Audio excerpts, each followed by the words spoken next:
Hello everybody, I'm Dr. Prashant, professor in civil engineering department working at Government Engineering College, Hassan.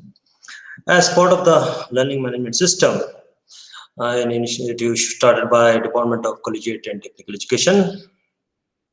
Now I'm presenting module 5 of 18 CV 55 Municipal Wastewater Engineering. Now I'm presenting session 3 of module 5. As you know, in the session 1 and 2, we discussed about advanced wastewater engineering, or what we call it as tertiary wastewater treatment, wherein we are very much interested in treating the wastewater to such a level so that the water can be reused and water can be disposed of to any surface water bodies like lakes, rivers, etc. As per the stipulated standards. So in the session 3, we are going to discuss about, or the contents we are going to discuss are low cost wastewater treatment methods, as far as toilets, latrines are concerned. In that we have dry sanitation methods, wet sanitation methods, and we also discuss about septic tanks and so forth. So these are the contents we are going to discuss in the session 3. Coming to the low cost wastewater treatment methods, see, low cost wastewater treatment method is really helpful for a country like ours, where a lot of villages still doesn't have access for good sanitation, and also very helpful for third world countries where basic sanitation is still a long distance. So this low cost wastewater treatment method can be broadly classified into dry sanitation method and wet sanitation method. Coming to the dry sanitation methods do not use water as carrier. Instead, the human excreta are broken down by anaerobic methods like decomposition or dehydration. So in the dry sanitation method, we are not going to use any water as a carrier as we do in the cities. Okay. Here the human excreta is broken down by anaerobic bacteria. So it is going to decompose or it is going to dehydrate. So in the decomposition systems, bacteria, worms and other organisms, they are going to work and they are going to break down the urine and human feces. Whereas in the same dry sanitation method, we have another one which is called as dehydration method. In this, the urine and feces are separated, then they scatter the feces with ash and shredded leaves or sawdust to absorb the excess moisture that are in the human feces or the human excreta, and to deodorize because they have to bring down the smell. The added material also improves the nitrogen content in the event that feces are reused as fertilizers. If you want to use the feces as fertilizer after some time, if you add shredded leaves, definitely is going to increase the nitrogen content. So coming to the dry sanitation method, in that, I said decomposition and dehydration method. Okay, we have a system wherein many are familiar with this one, what we call it as pit latrines. So this is common everywhere in the rural areas, because low cost treatment methods are generally used in rural areas where basic sanitation is not still available and people are very economically backward.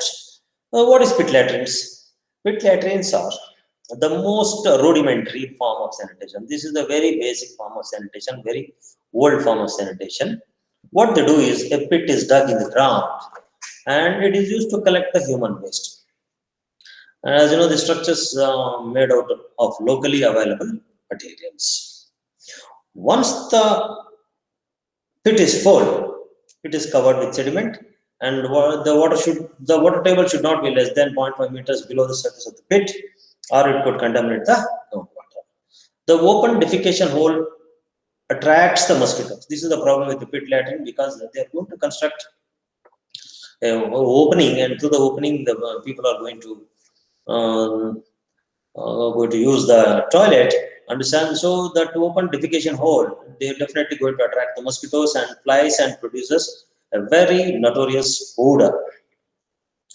And these pit latrines often serve as the breeding grounds for mosquitoes, thus increasing the incidence of malaria in some areas. So these adverse conditions lead many communities to abandon latrines. So why I gave you this one is pit latrines. What were we were using in the earlier days, and in some places now also it is in practice, pit latrines. Just dug a pit, understand, there will be a hole on that one, and no water is used.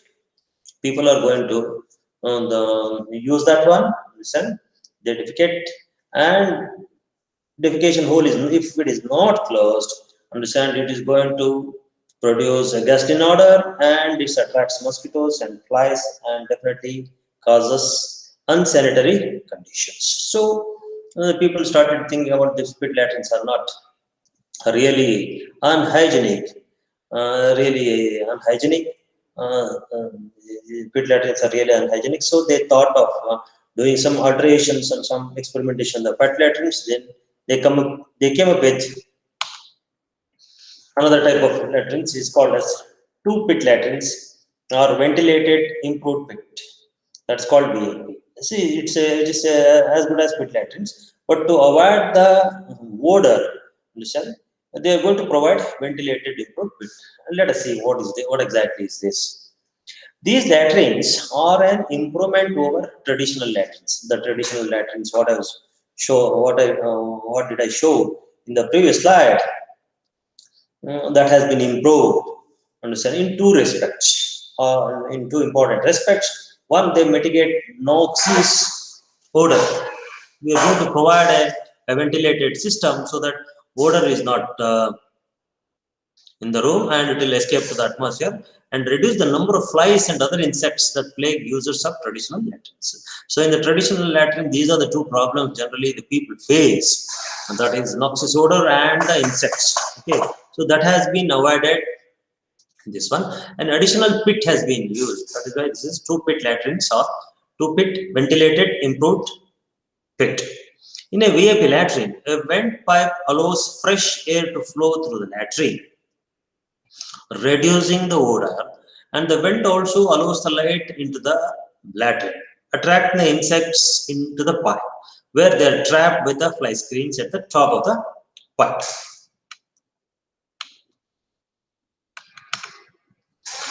The screens also keeps out insects looking to enter the pipe from the outside. See, the insects cannot enter the chamber, and the insects which are there in the chamber won't go out. Understand? So this is the case. The dry decomposition options utilizing anaerobic breakdown have been developed to allow excreta to be used for agricultural purposes. If VAP latrines are constructed with two pits, instead of moving the latrine when the pit is full, users switch to the other. So this is the advantage. And they can have two pits. One will be used. When this is filled, we can switch on to the second one. By that time, this can be clean. So the amount of time before the compost can be used as fertilizers depends upon the climatic range. It may vary from 3 to 12. So once the latrine is filled, understand? So under anaerobic conditions, as it is closed, the human excreta will be degraded and converted into fertilizers in 3 to 12 months. By the time another can be used. I'll show the figure. This is the figure. See here. A latrine is there, a closed chamber, understand, and we have got two connections in each pit, understand. So one can be closed, and we can use another one, understand. Once the one pit is filled, understand, that can be closed and can be allowed to for degradation. Second can be used by that time. So this is a two pit latrine, and it has got its own advantages. VAP, that is a ventilated pit. It has got longer life than single VAP. See, two VAPs, that is ventilated pit, understand, is more useful than single one, because we have got one. When one is in maintenance, another can be used. Whereas in the other cases, we have to change the position, and all those things leads to the inconvenience to the human beings. And excavation of humus is easier than fecal sludge. Then significant reduction in pathogens.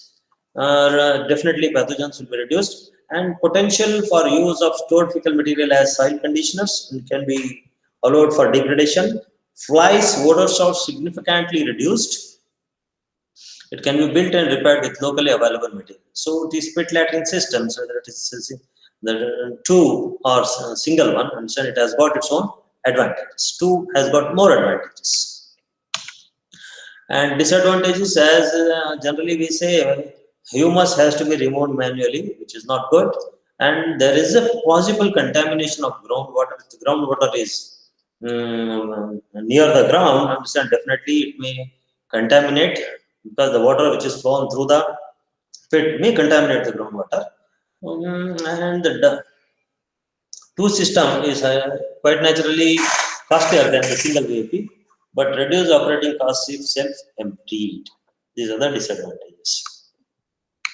Quite naturally, two system is costlier than single VAP. Two system has got its own advantages, because one can be used while another one can be left for degradation. You are going to get good humus, but manual removal of humus is a disadvantage in these cases. So this is as far as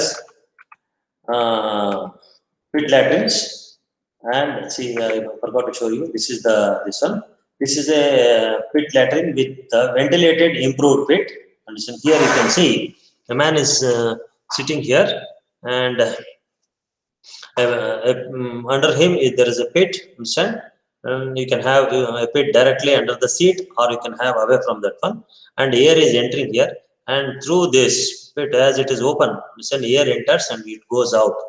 As air enters and it goes out, understand, the odor is going to be escaped out of the room. Understand? Another thing, which are the flies which are within the pit, and they try to escape because of the sunlight. Understand? But they are trapped here, and insects from outside cannot come in the room also. So this is a ventilated improved pit toilet. If you use one, this will become single ventilated improved pit toilet. If you use two, that will become two pit latrines, or two pit ventilated improved pit, or two VAP.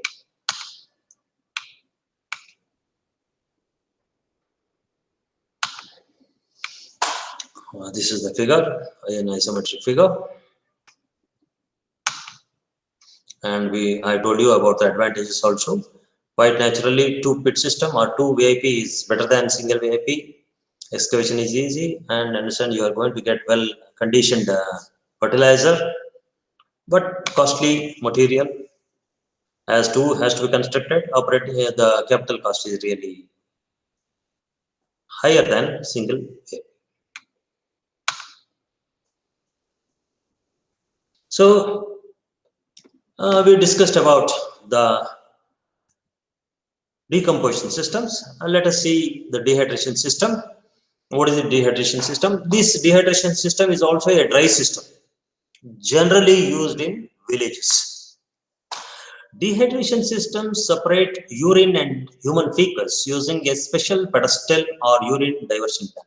So the dehydration system will have a special pedestal stand, and one for the human fecus and another for the urine, and they are going to separate urine and the human fecus. Urine is diverted into a holding pot or into a soak field, while the watertight vault collects the fecus. Watertight the pit, they are going to collect the human excreta, and urine is collected in a soak pit. After defecation, ash or another absorbent, lime, dry husk, is sprinkled into the vault. So once it is used, I'm saying they are going to sprinkle some the dry soil or husk or organic matter to make it more easily degradable. Material used for anal cleansing is put into another container rather than dropped into the vault. They're not going to use the water there only. Once the vault is 3/4 full, the fecus is covered with dry earth. Both the urine and the dehydrated fecus can be reused as fertilizers after some time. So dehydration system, what you keep in mind is urine and human fecuses are separated using a special pedestal or a special urine diversion.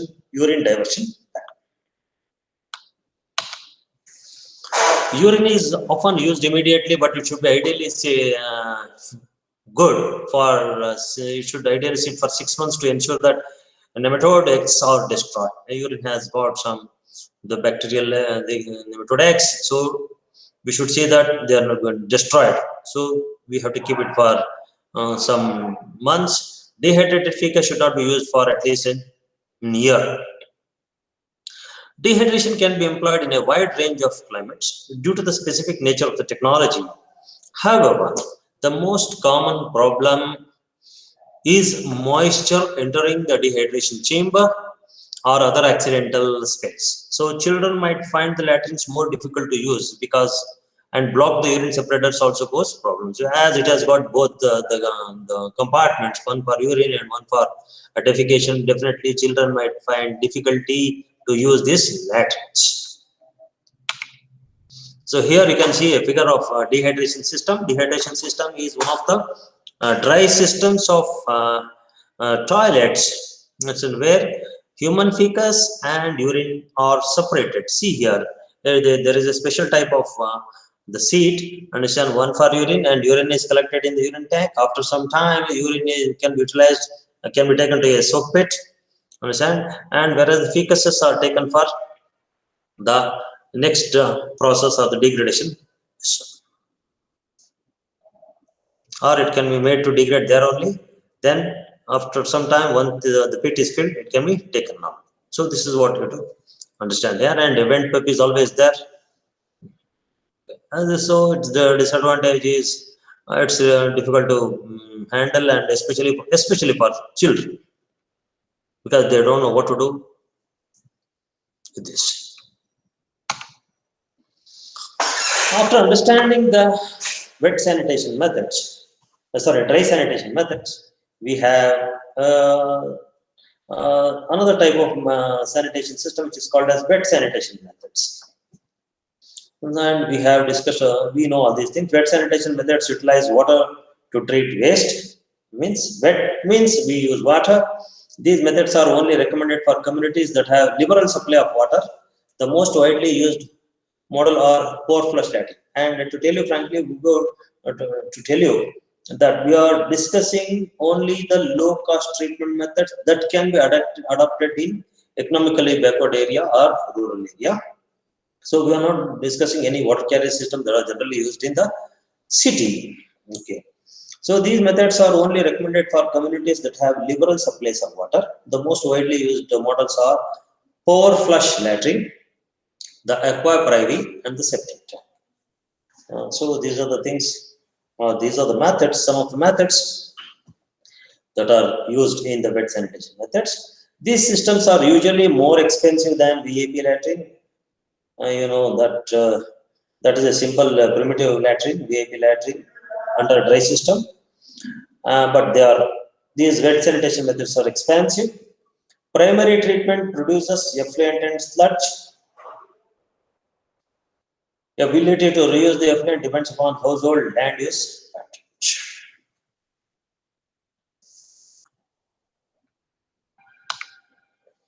Let us see one of the methods under wet sanitation method, which is called as pour flush latrines.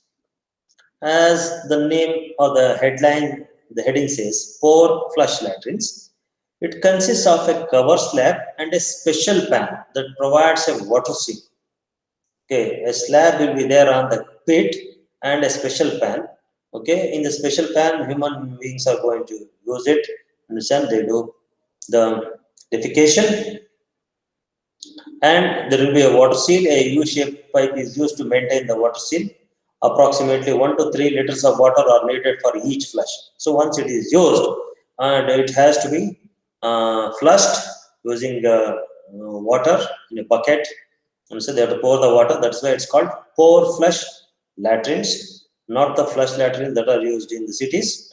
And the latrines can be constructed with pits directly underneath or offset or with the two pits. So these pour flush latrines can be used or can have their pits under the room directly or away from that with some pipe connections. You can have one or two pits. If you use one, it's a single pit, and if you use two pits. They can also be built inside a dwelling. It can be constructed within the house also with a pit located outside. So simple. You can have the room at the pit in the house, and you give a connection, and you can keep the pit outside the dwelling. If properly built and maintained, Power flush latrines reduce waters and flies as it has been ventilated. There is no need for, and it has been water sealed also. So no flies are going to, or no worms are going to come up. Understand? There won't be any water also.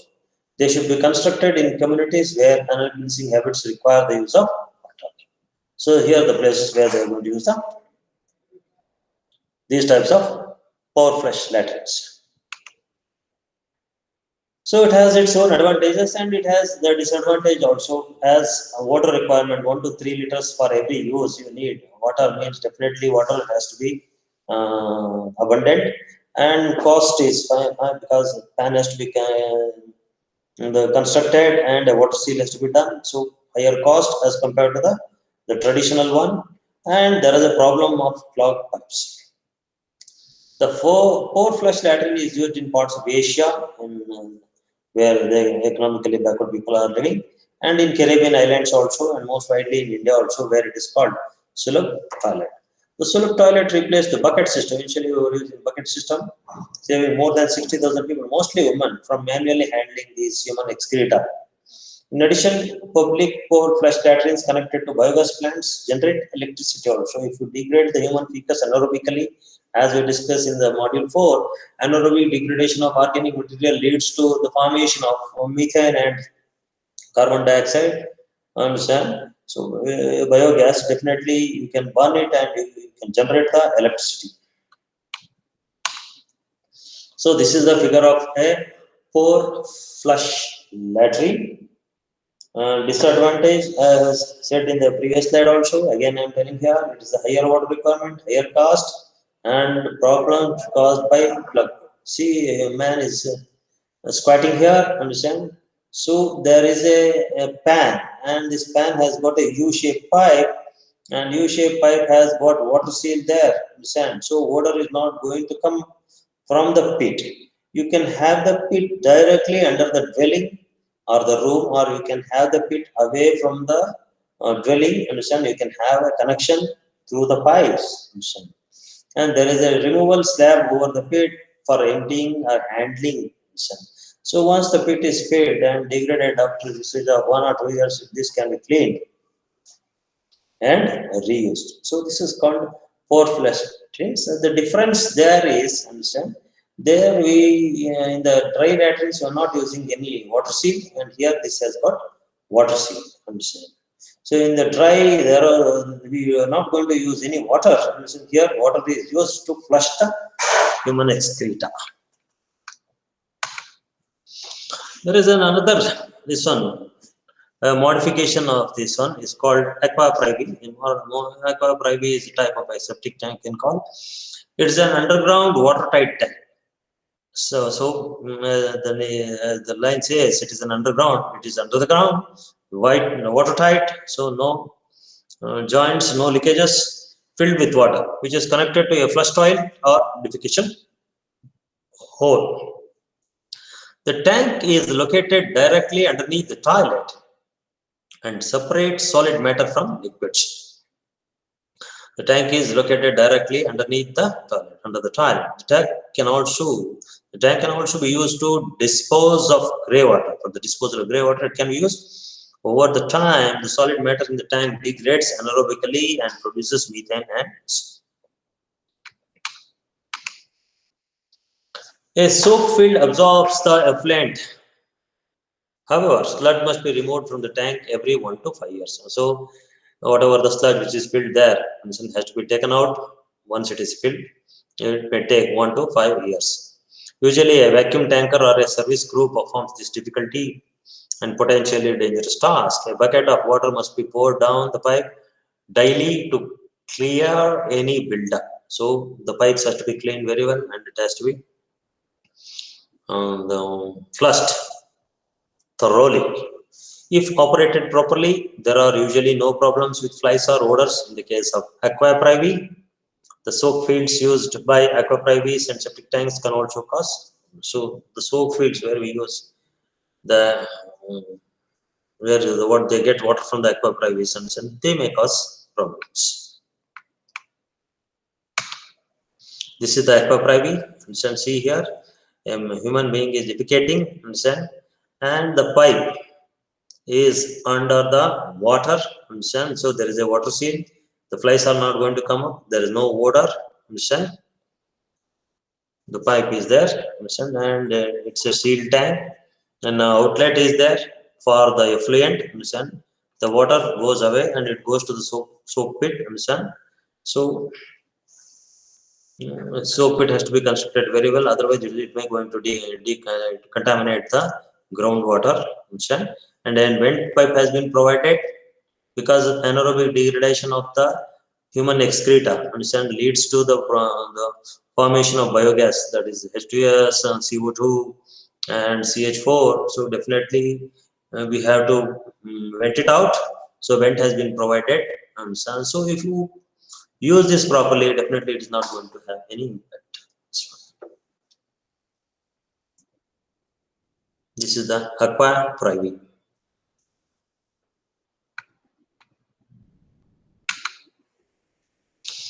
Coming to another one, which is called a septic tank, most popular, especially for smaller communities in rural areas or for institutions. Understand, this is really a useful disposal system. Let us see what is this one. What is septic tank? It is an underground watertight chamber, as we said in the NA Aquaprivi or the other systems. An underground watertight chamber. It may be rectangular, or you can construct round also, and maybe constructed of brickwork, or maybe constructed concrete. Nowadays fiberglass, PVC, and plastics also have been used to construct the chamber. So the basic important thing is it is under the ground and a watertight chamber. They are used as primary wastewater treatment unit for the on-site treatment. This is one thing you have to keep it in mind. This is an on-site treatment system, means the treatment system done where the source of waste is generated, where the waste is generated, where the source of waste is there. Treatment of black water from cistern or porous toilets. Porous toilets, grey water or biodegradable industrial water. So whatever the waste which are generated, grey water, black water, definitely can be treated using this septic tank and on-site treatment system. Wastewaters are flushed through a pipe into the tanks. Soil, maybe scoops, kitchen waste, and even the human excreta also. It's settled to the bottom of the tank where organic fraction of the solids are reduced via anaerobic digestion. As I said, all the organic fraction in the wastewater are subjected to the anaerobic digestion, because we are not going to supply any air. Air will be closed, so naturally anaerobic organisms, they prevail and they are going to digest the organics which are present in the wastewater. A baffle wall is constructed to retain the settled solids. The only moderated treated liquid, supernatant, what we call it, is the waste above the sludge.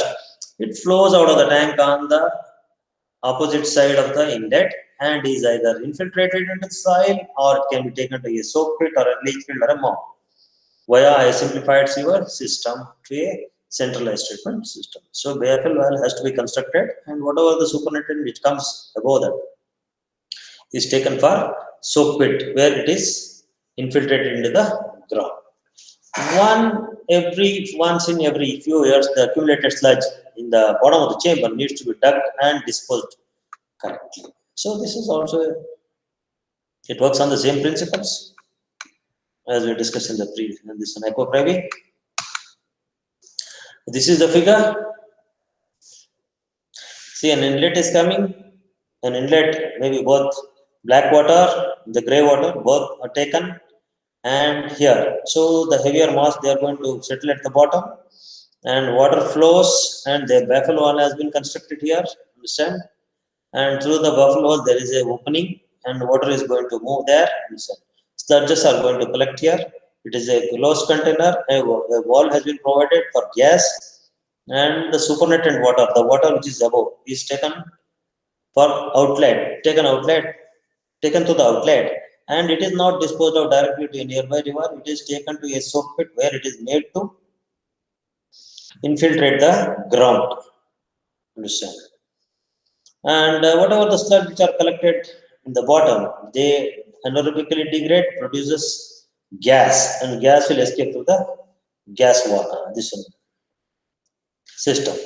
And scum is going to be provided, going to be formed above this one, understand? So through the access cover, definitely you can remove the scum if it is going to cause problems. This is a schematic diagram of a septic tank.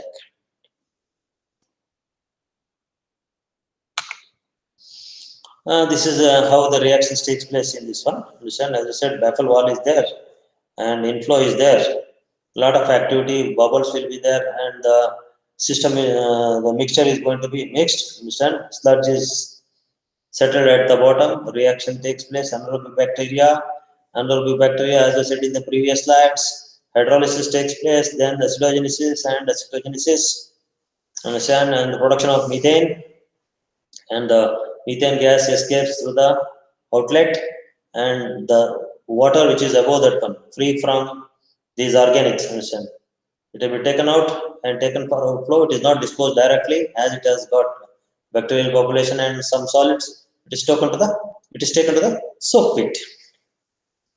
So first chamber can be taken as separation chamber, second one is the polishing chamber. Now what happens inside the settling tank? The solids settle to the ground, while scum means, oil and fat, generally floats on the top of the water. Understand? It flows through. Anaerobic microorganisms living in the bottom of the sludge starts to degrade organic fraction of the waste into methane, carbon dioxide, hydrogen, and hydrogen sulfide, which is called as biogas. This process is called anaerobic digestion, as we have discussed in the previous module. Ventilation is very much necessary, as biogas you are not going to recover it. Understand? If we do not provide the ventilation, the biogas is going to be, what you can say, the amount of biogas produced in this one goes up, and it may end up in blasting. Okay, understand? So to avoid that one, we have to provide the ventilation, and biogas has to be taken out as and when it is produced. The settling capacity of the solids depends on wastewater flow. A rather slow flow will settle better, but a turbulent flow will increase the contact of the new sludge with the microorganisms responsible for the degradation. These septic tanks are definitely advantages. It can be built by locally available material. See, for a home, definitely we can have aqua pravi and pour flash latrines. Whereas if you have a community or a school or a small setup of 10-15 houses, definitely septic tank can be constructed and can be utilized very well if you do not have any other systems. So this online system of this on-site treatment system is really good. So no real problems with the odor and flies if operated properly. It has got long service life. Little space is required, as it will be constructed under the ground. Low investment operation cost. It has got these advantages. Disadvantages, once we think about a community, definitely cost will be high for construction. So high cost compared to the dry system, and it requires water, and pathogens are not going to be killed here. Understand? Desludging is required, because manual desludging is hazardous. So we require structures, vacuum trucks for desludging, only suitable for low density housing areas. If the housing is 10 to 15 houses, definitely it can be used. Like thousands of houses are there, we cannot go for these types of systems, septic systems. And water table is near the ground, then there is a prone of flooding. So I've been telling, once the wastewater which comes out of the septic tank, understand, it has got pathogens, it has got some solids, it cannot be disposed directly to a nearby river. Understand? It has to be taken to a soak pit, where it is made to infiltrate the ground, and it means the ground acts as a filter, and it is going to filter the wastewater. Understand? So let us see what exactly is the soak pit. Yes, soak pit is a covered. So to understand, it is a covered porous walled chamber. It is not a airtight chamber like a septic tank. It is a covered porous walled chamber that allows water to slowly soak into the ground, and also known as soakaway or leach pit, and the pre-settled sewage from the septic tank. Understand? The pre-settled sewage, the sewage that has been, the solids have been settled, and the supernatant which is taken out from the septic tank is released to the underground chamber from where it infiltrates into the neighboring site. That means the supernatant which comes out of the septic tank, okay, is taken to the soak pit where it is made to infiltrate into the neighboring soil, and soil acts as a filter and it is going to clean the bacteria, the solids, all those things. The pit may be lined with stone, brick, or concentrated blocks with dry open joints. The pit is generally filled with layer of loose stones, big pads. They are going to provide a lot of voids so that the water percolates. See here, you can see a figure. Brick pads are there, and we have openings here. This is not an airtight container, airtight pit. Listen, it has got openings here, an inlet pipe. Where is the inlet? This is the outlet of the septic tank has joined to this inlet. Septic tank is the then the supernatant is filled here, and it has got openings. The water starts percolating. This is also under the ground.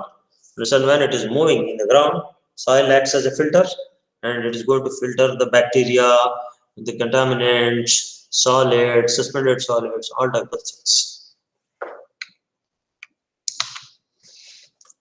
I've been explaining the function of the soak pit. Again, next slide is there. From the primary treatment unit, that is the septic tank, soak pit serves the purpose of receiving the effluent water. It undertakes partial treatment of the effluent water coming out of the primary treatment unit to the ground. Soak pit discharges clear and non-harmful water. So whatever the water which comes out of the septic tank is not good. So soak pit takes it, clean it, and deliver it into the ground. The treated water comes out of the porous walls of the soak pit because of its design, and it is going to recharge the groundwater bodies also. And the groundwater body, understand, will be recharged with the water from the soak pit. Advantages: with locally available materials, it can be built. Technique is simple, nothing complication is there. Just construct a tank with openings and gravel, brick pads, and different layers. Allow it. It's like what we do in the rainwater harvesting, okay, to clean the rainwater.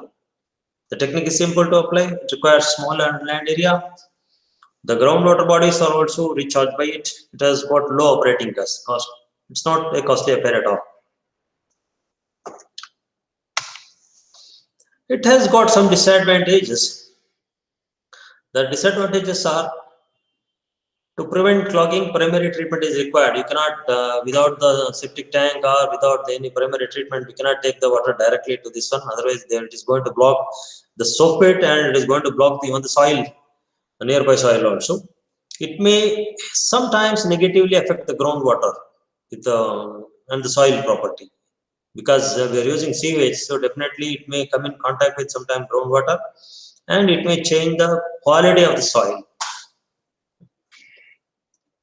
For high daily volumes, if the usage is very high and the effluent discharge is very high, definitely the soak pits are not going to be useful. So we have to avoid the soak pits. Soak pits are only for small quantity of daily discharge effluents.